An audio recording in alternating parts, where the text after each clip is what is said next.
Crystal Deal With It focuses on bridging the gap between where you're at now and where you'd like to be. We'll explore wisdom and techniques from a wide variety of domains and industries and apply them to your unique challenges. I love developing frameworks, processes, and storytelling metaphors that enable personal and business growth. Through actionable next steps, we'll build momentum and confidence. My goal is to help you clear roadblocks, do more with what you have, and realize the potential of yourself and your team. So throw your challenges my way, and Chris will deal with it.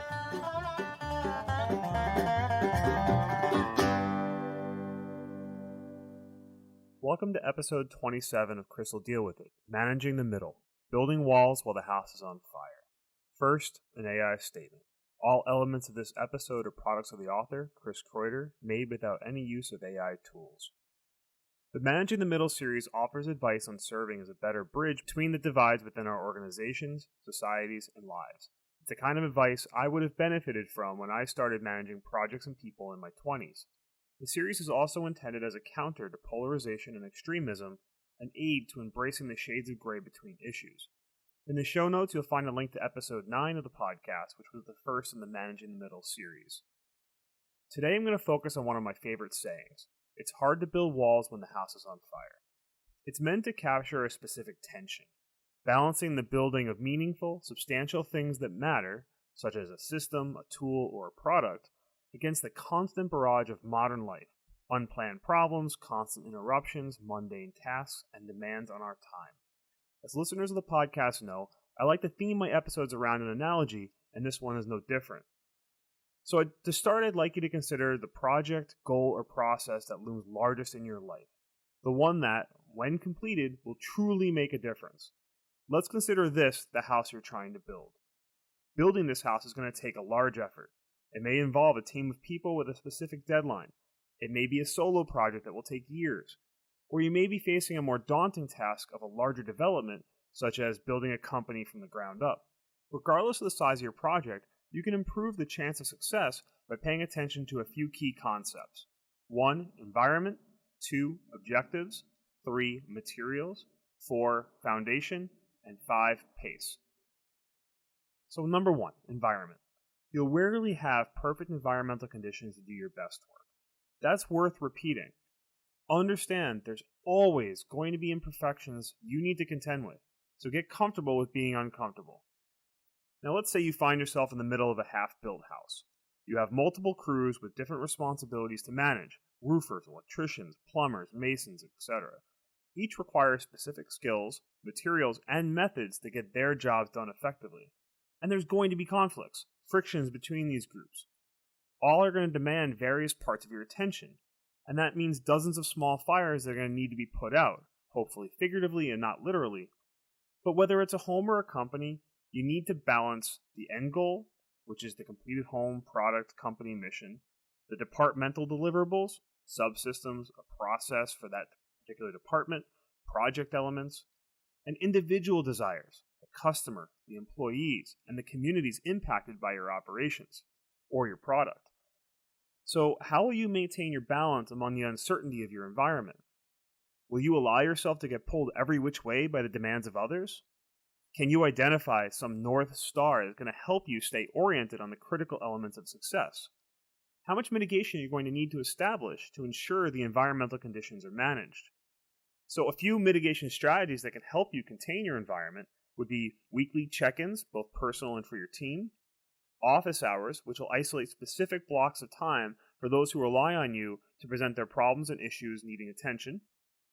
You could assign trusted people on your team or in your network to assist in keeping you accountable to your goals. You can have an easy-to-use note-taking and or task management system to ease the burden your brain has to remember everything that's on your plate. You could use time block planning, and I'll point you to the work of Cal Newport here, and there'll be a link to his stuff in the show notes, where you can break your goals into time-bound elements that could be yearly, quarterly, monthly, weekly, daily, hell, even hourly. You can communicate your requirements and methods to your team. How can they best work to help you maintain a positive environment within which you'll do your best work?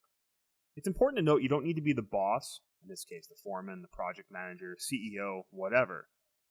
These environmental controls are just as important for those on the lower rungs of an organization as they are at the top. While there is a need to cater more to those with higher levels of responsibility on a project or product, it's just as helpful to the overall project to establish your own environmental controls to do the best work within your scope of the work. Remember that the people at the top of the hierarchy can't possibly control every variable, so take pride in ensuring success within your domain and speak up when your needs aren't being met. To go back to our analogy, the mason's responsible for ensuring the proper water mixture in their mortar and controlling the environmental conditions when they mix. The project manager's focus is on the wall being built, but it's imperative that both parties have the trust and understanding and a method of effective communication when something out of their mutual control goes wrong. So let's go to number 2, objectives. You want to keep all your objectives top of mind, spending a few minutes at the start of each day contemplating the current target or milestone. What is the most important thing you can do today to move closer to that target? Can you over-communicate these objectives and actions to all the stakeholders as best you can? You want to develop a scaffolding to support what you're building. This is a method of regularly reviewing goals and actions, the processes and tools that you're using. You want to occasionally inspect the scaffolding itself. Does it need to change to better support the next stage of your project? More to that point, you do want to allow for adaptation, both personal and for the project. Not everything goes to plan. If you or your objectives are too rigid, you risk building something that might become outdated or meeting the wrong expectations. And the longer the time scale it's going to take to achieve that goal, the more likely adaptation will be needed. If it took you 5 years to renovate a house by yourself, there's a chance that building codes can change, styles can become outdated, materials can go obsolete, and tools can fall out of calibration. There's also more risk of people turnover, which would require more effort to onboard partners into your vision. While it's okay to adapt, and often necessary, you do want to avoid getting hijacked. If you put too much focus on other people's objectives, or the objectives of one department factoring into your project, that can create big imbalances. There's a skill to saying no to that which takes you too far from your objectives. For more on this, I'm going to recommend checking out episode 10 of the podcast, Taking Time for Making Mine, which digs into that issue a little bit deeper. If it's within your power, align the rewards and motivations. Think about who bears the most risk in your contracts and agreements.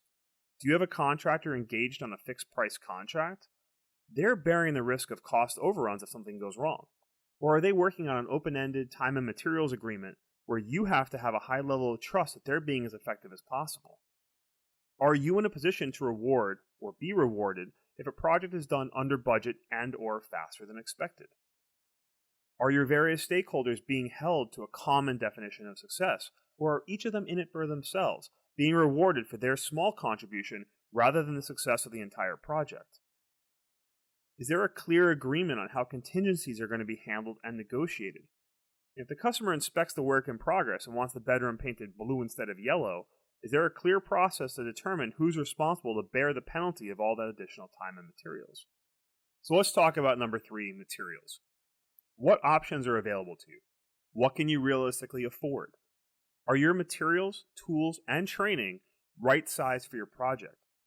If your goal was to write a novel, should you buy a $1,000 Mont Blanc pen and custom gilded paper bound in a leather brown journal just to write it? Or a crayon on construction paper? Both of those examples are extremes, and they still neglect the necessity of editing and the ease that digital tools create. The skills need to be learned or retrained to properly execute on an element of the project. If so, can you practice on cheaper, more readily available materials, saving your best material for the final effort? So that can involve rapid prototyping, that can involve using index cards to go through your plot and your characters in the novel example. It can mean using cheaper wood to practice drilling a hole to make sure your new drill press works properly. You want to evaluate what materials can fail or wear out. As you're trying to build something, can outside elements wear down parts of what you've already built? There's a risk of putting too much weight on something unfinished. If you put a roof on a house with 2 walls, it's not going to hold up as long as one with 4. The same might be using a process that's not 100% tested or proven to start running an element of your company. Likewise, you do want to make sure that your walls are able to support the weight of what you put on them. That same room with the 4 walls might collapse when you put the roof on it if the walls are flimsy or built really slapdash. So let's pause for a moment here and come back to the main point. It's hard to build walls while the house is on fire. focus on the difficulties, the stress and frustration of being both the builder and the firefighter. There's this constant need to triage problems and challenges as they arrive, assessing which have the most risk, which are the most deserving of your efforts, knowing that they're all distractions from your main objectives. At times, you're going to be forced to drop everything and be the firefighter. As you do so, you want to ignore your ego's desire to look pristine, unsure, or infallible. Sometimes you have to trust others in your team to help you, or handle the fires on their own. But take care of the issue, repair any damage, and get back to the task at hand. Don't spend too much time dwelling on the fire unless you're investigating to ensure it doesn't happen again. So I've described handling these challenges by focusing on environmental objectives and materials, but what about the foundation you're building upon? How strong is your foundation? It's the support structure on which you're building your house. Is it old and sturdy, but experienced at handling the trials and tribulations of time? Is it experienced, but in need of reinforcement to support your new project or product? Has it been badly damaged in need of an overhaul? Or is it completely unbuilt, some greenfield project that requires you to dig out, build the foundation first before the walls can even be started? Evaluate what elements make up the foundation for your project. Be clear on all the elements necessary for success. These can include your personal health and well-being, your project team, your finances, industry regulations and standards, skills and experience, education, your support network, how you're organized, your guiding principle or vision, and or that of your organization, and feedback. How do you know if or when there's a problem? There is a reason most foundations are made of concrete and the walls above made of wood. The foundation has to support more weight and hold everything else up. You don't want to build shiny mansions on shoddy foundations. Next, consider all the ways your foundation can be undermined. It could be ill-conceived plans, poor craftsmanship, company infighting, uninspired leadership, supply chain issues, sides not adhering to their ends of deals or contracts. And listen, some of these undermining elements are always going to be out of your control. So are you able to build a foundation or adapt the existing one to prevent a storm from damaging the foundation in the first place? The caveat here is you do have to find a balance. You want to build the right foundation for the conditions. Don't overbuild the foundation expecting hurricanes when you're living in a desert. Likewise, you don't want to spend all of your time and resources on building and or maintaining an incredible foundation, leaving little time and resources left to build the house itself. Let's talk about time a bit more in the context of the pace of work. Building things properly takes time. It takes planning, checking processes, verifying regulations, confirming specifications, time to think. If you find yourself in this constant, chaotic situation or a high-paced corporate culture, it can be easy to fall into the trap of constant firefighting. This high-alert, high-paced busyness feels productive, but it's a fast track to burnout. It leads to distractions which lead to mistakes, delays, and projects that don't deliver on their promise. There are plenty of jobs out there where constant firefighting is the reality.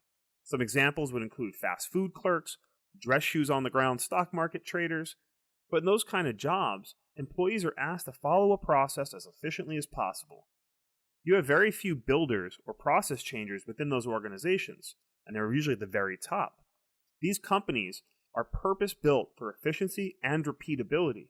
In most cases, trying to change things when it's not your responsibility is actively discouraged. So know what kind of organization you're working within. But going back to our analogy, would you buy a home built at a fast pace? At best, you're in a cookie-cutter home alongside others built in an efficient, boring development. But it's at least a quality home built by experienced people. At worst, you're in a potential death trap built slapdash with little attention to quality or craftsmanship. Coming back to yourself, what methods can you use to control the pace with which you build? Again, we'll come back to time block planning. In the day-to-day, can you carve out time for the building tasks, but leave in wiggle room to firefight the issues of the day? In your communication, can you set expectations for the team, isolating check-ins for work problems as a group within defined time windows? Can you find ways to reduce friction, reducing or even eliminating elements that can cause fires in the first place? Or by working more methodically, can you reduce the risk of inadvertently starting a fire? Your project planning methods. Depending on the complexity of your house, Use tools that help identify interdependencies, milestones, and organize the materials needed at each stage of the project. Examples here would be flowcharts, Gantt charts, project plans, contract deliverables list, the contract itself, Kanban boards, and many more. You could use mental models. These are stories or analogies, like building a house, that provide a common blueprint for you and your team to follow. It's a form of an agreement on how you're going to handle and communicate goals, objectives, and problems. And also, one of the best methods is saying no. Can you identify what small fires you can let burn? Where and when can you apply blinders so you stay focused on building something great? And with that, have a great day. If you feel that Chris dealt with it, I'd appreciate your support of the show by sharing it with someone who might benefit. Ratings on your favorite podcast player are also helpful in growing the audience. Visit chriskreuter.com for free downloadable PDFs with notes and resources from today's episode, sign up for the CDWI mailing list, or to send in your problems or requests for future shows. That's CHRISKREUTER.com, or use the link in the show notes. Thanks for listening to Chris will deal with it.